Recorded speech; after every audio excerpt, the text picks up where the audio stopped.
you think about feature flags, and you should also be thinking of Launch Darkly. Launch Darkly is a feature management platform that lets all your teams safely deliver and control software through feature flags. By separating code deployments from feature releases at massive scale, and small scale too, Launch Darkly enables you to innovate faster, increase developer happiness, which is more important than you think, and drive transformation throughout your organization.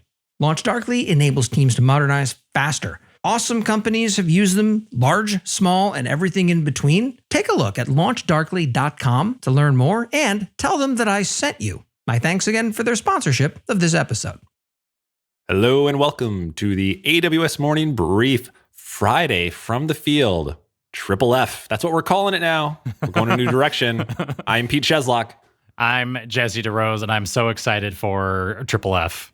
Triple F. Hashtag Triple F. So moving away, taking this into a new direction, we have not stolen. That's a little bit too aggressive, but we have been lovingly gifted this podcast from Corey Quinn. After taking over while he was on paternity leave, we just kept on doing it. We never stopped. We never let him have it back. And he was nice enough just to give us this opportunity to take this Friday podcast into a new direction and talk about things that we're seeing as cloud economists in the field working with our clients.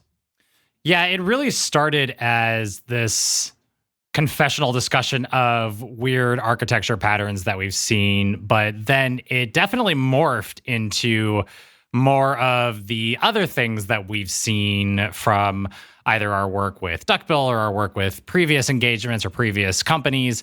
So it just felt fitting to rebrand just ever so slightly and focus more of our efforts on what are the things that we're seeing day to day? What are the major problems that our clients are seeing? What are some of the pain points we've seen? What are the new features from AWS that are really the interesting and important things to talk about? Exactly. We have an interesting insight that I think a lot of folks in the industry don't get to see. We, for one, look at countless Amazon bills, seeing how people are spending their money. But we also are often reached out to directly to help engineering teams better answer questions that they're getting from finance. I mean, that's like the biggest fear I have. Yeah. CFO comes walking over my desk and I haven't submitted an expense report recently. Like, what do they want? I didn't do it. It wasn't me. Even worse is when some of your executives start learning some of these terms and they say, hey, what's our cost per unit on Amazon Cloud?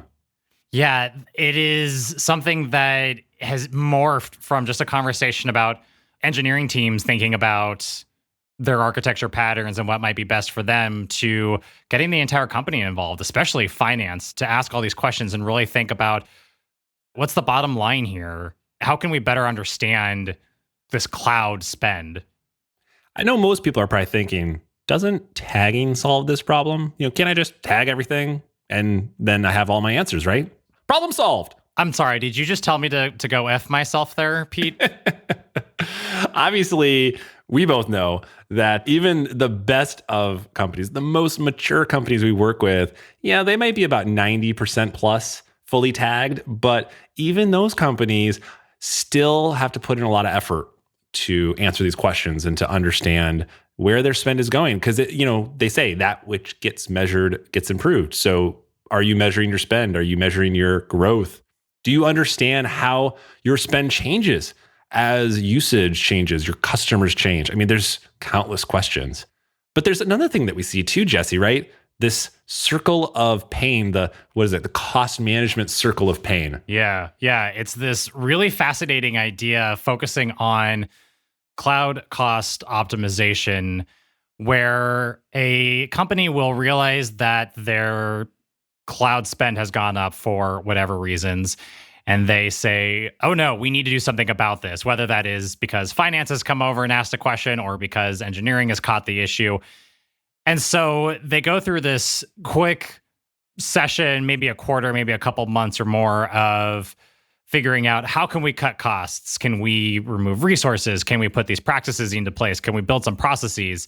Okay, now everything's fine, right? We've managed to bring our costs back down. We managed to get rid of all of those EBS snapshots that were collecting dust and never to be used.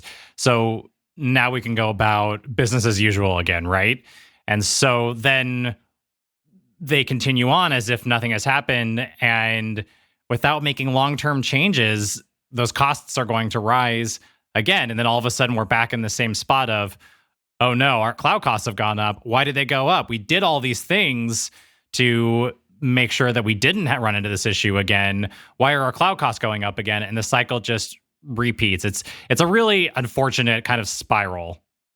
I remember my time at a startup where we were under a series of really high growth, a lot of customers coming on the platform. And my favorite meeting ever was the CEO talking about our financials. And he mentioned that our gross margin was negative 175%, which for the non-financial folks means that for every dollar of income, negative 175% is being spent for that. You normally want that number to be positive if you want to have a successful business. And I remember the line he said is, we are going to successfully go out of business with a gross margin that is negative 170, whatever I said. This is an important number that people need to think about. And what's amazing is that within a year, we had turned that around to be an extremely high gross margin because we started looking and tracking and bringing cultural change and giving ownership to people to own these numbers. So it's not just an engineering problem anymore. Yeah. Everyone thinks that the Amazon bill is because your engineers built a certain thing or turned on a certain type of instance. And sure, part of that is absolutely true. But I always like to say that your Amazon bill is the sum total of all of the decisions the business has made. The business chooses what things to do in what order to prioritize revenue over technical debt. And all those decisions will impact the bill. It just so happens that it impacts the bill in a way that's so much more visible than in the data center world when you just bought all this stuff and let it sit there. Yeah, I think it's really fascinating because you ultimately end up with visibility into all of these other parts of the business that you may not have known about or thought about as clearly. Because if I'm looking at a massive spike in S3 spend, maybe that's because security has said we need to keep a certain amount of records for a certain amount of time for audit purposes. Well, as an engineer, that's not something that I necessarily focus on day to day or care about day to day. But from a security perspective, that's a majorly important business decision. But ultimately, it ends up impacting the engineering teams because it's their bottom line that's being spent. Exactly. So we're going to be taking the next many weeks to go through what we're calling the unconventional guide to cost management with a variety of different things that we see in the field that the most mature organizations are focusing on and why they're focusing on them, and some actionable ways to go about this improvement in your company and their cost management strategy. And you're going to think to yourself, wow, that sounds really boring. It's like, well, at some point that CFO is going to stroll by your desk and want to know what's going on, or you're going to be instructed to build a chargeback plan or a showback plan. And if you're not ready for that, it could be a little bit of stress to your day-to-day, right?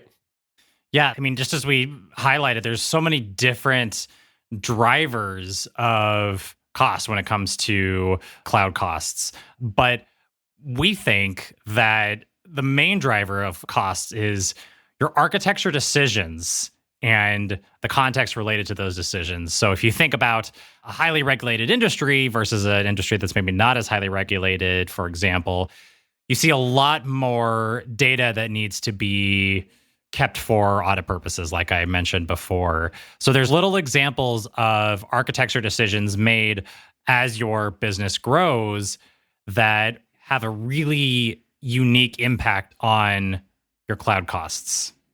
Yeah, I feel like this is where a lot of these automated cloud management tools really fall down, is that they lack that context.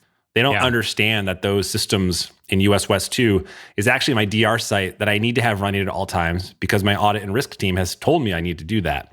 While the CPU is not being used and I would love to shut them down, having them off until needed does not actually meet my risk requirements, right? That context, right, is absolutely what is so important here.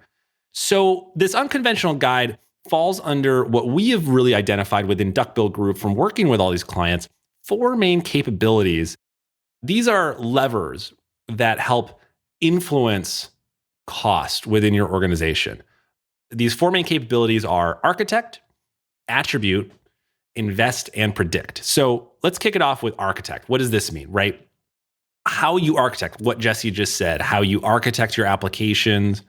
Are you using higher order functions within Amazon? Specifically, like, are you using Lambda? Lambda increases the ephemerality of your systems. The less they're running when they're not doing anything, the cheaper your bill will be, right? If you have T-class instances, because maybe you need a lot of memory allocated, but CPU is very intermittent.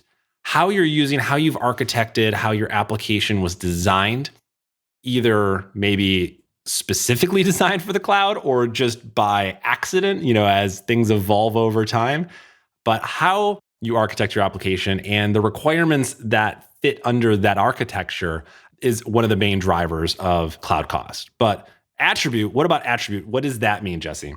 Yeah, I think it's important to call out that when we talk about these capabilities, architect is definitely one of the most broadly used and referenced capabilities that we see in terms of talking about cloud architecture and architecture decisions. But there are these other three capabilities that are important to highlight because they do also impact cloud costs.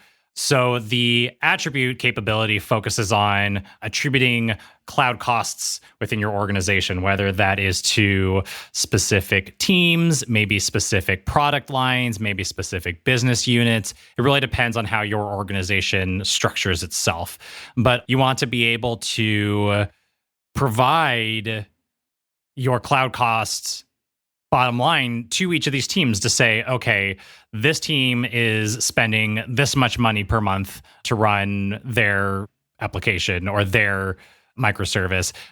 When your organization can see where your AWS costs are going along business lines, you understand the context for that cost, and you move away from a vague pain around your bill to making informed decisions about engineering investments. So ultimately, you can build showback models or chargeback models so that you understand how much each team or each business unit is spending on the cloud. And then ultimately, that gets into your unit economics as well, which we'll talk about in a second. But accurate cost attribution really helps everybody in your business understand the costs of your business decisions. This episode is sponsored in part by Circle CI. Circle CI is the leading platform for software innovation at scale.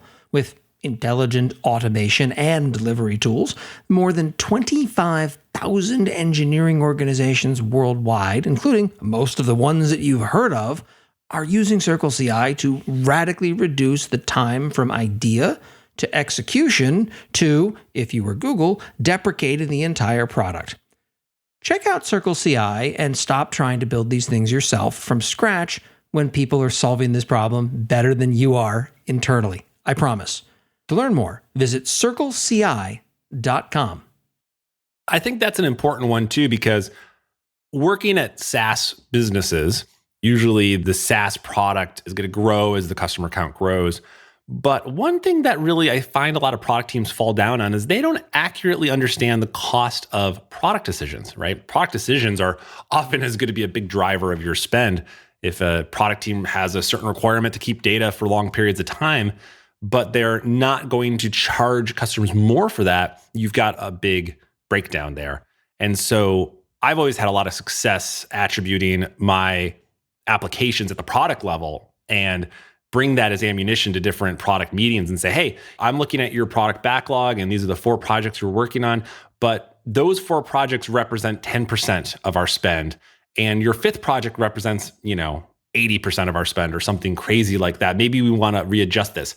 Maybe not. Maybe the business doesn't need to do that or want to do that. Those are all different things that if you don't have that information, you can't ask those questions.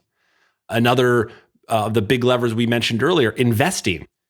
Making the biggest commitments that you can to Amazon, to really any cloud vendor, but specifically Amazon, will reduce the cost of running on Amazon. If you can make commitments, whether it's a upfront savings plan, that's a really simplistic way of making a commitment to Amazon to reduce your spend.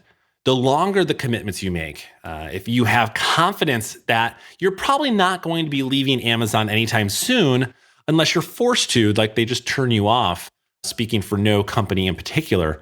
But that aspect of you're going to be on Amazon for 3 years, you're probably going to be on Amazon for 5 years. If the company can make a 5-year commitment over a 3-year, you will save more money as part of like an enterprise discount program, things like that. So the contracts that you enter into, the longer that you can extend these, the larger that you can make them without overextending, the better off you're going to be. So those investments are big ways to move those levers. But they all lead to this final lever, which is predicting your spend. Yeah, and I think it's also important to call out that when you think about investing in AWS, it's not just about putting money down to get a discount. It's about investing in your relationship with your AWS account team, your account manager and your technical account manager and whoever else you work with from your account team want you to be happy with AWS. Obviously, they want you to continue using AWS. So building a good rapport with your AWS account team will take you so far. It can lead to a lot of really great conversations around best practices, around architecture discussions, but also it could potentially lead to your AWS account team going above and beyond to help you get that extra % discount when you are renegotiating your EDP or renegotiating your private pricing addendum. Yeah, that's actually a really great point, is the better relationship you have, the more potential savings or just overall improvements that could be identified. I mean, that is your one way to get into the various Amazon AWS teams is via that account management. So the better that relationship looks like, the more positive it will be for the business. Yeah. So last but not least, we have Predict. Predict is all about predicting your future spend. It's all about forecasting future spend. And this is the one that makes all of the finance team just drool. If you can share prediction models with your finance team, predicting your engineering spend or your cloud spend out, 6 months to a year in advance, they are going to love you forever and ever. And it is absolutely worth your time to work on building these models. But in order to build those models, you need to understand, what does your spend actually look like right now? What does your spend look like per business unit or per team, like we talked about before, which is where that conversation about the attribute capability comes into play, because you need to understand which teams or which business units are spending what on the cloud first before you can accurately predict what those teams are going to spend in the future. And most importantly, this gets to a conversation of unit economics, which we will dive into in more detail in a later episode, but it allows your business to understand how much does it actually cost per user who is using your application, for example, and how much can you competitively charge a company or a user so that they get a decent price for your service, but you also are able to make a profit. Yeah, if you want to be the hero of your sales team and probably your CEO as well, having this ability to forecast when your sales team is out there trying to make a really aggressive offer to bring in a new customer, if they have the confidence in their ability to discount, they can make this really competitive offer to try to bring in new business. And that confidence is brought about by the fact that if you do understand your cost per unit, your ability to deliver the service to that specific customer, they can go in and make the best possible savings discount without risk to the business, which then makes, again, all the executives and the board happy. So that is like the superpower of cost management, right? So those 4 main capabilities that we talked about, architect, attribute, invest, and predict, we're going to tie into those over the next many weeks as we talk about this unconventional guide, all these different tips that can help you impact your spend, hopefully in a positive way within the business. So we're going to be diving into these. We want to answer your questions along the way, and we want to take the time to break out and answer some of those questions, diving deep for you as you learn these concepts and bring in your own complexity within your businesses. Again, you can always go to lastweekinAWS.com patreon.com/QA. That is to ask us a question. Feel free to add your name if you like, but you can be totally anonymous too. If there's something that we're talking about that you want us to clarify further, we're going to break up these sections by doing some, listener Q&A and diving into some of those, explaining some common practices that we've seen that hopefully will help guide you as you work on this process. So again, if you have any questions, hit us up lastweekinaws.com/QA. We will collect those. We'll dive into them, and we're already been getting some really great questions that we're really looking forward to dedicating some future episodes on. So this is AMB Friday from the field. I really appreciate taking the time. If you have enjoyed this podcast, please go to lastweekinaws.com/review. Give it a 5-star review on your podcast platform of choice. Whereas if you hated this podcast, please go to lastweekinaws.com/review. Give it a 5-star rating on your personal podcast platform of choice. And then go to lastweekinaws.com/QA and tell us what you hated about it, or just give us a question. We'd love to read it. Thanks so much.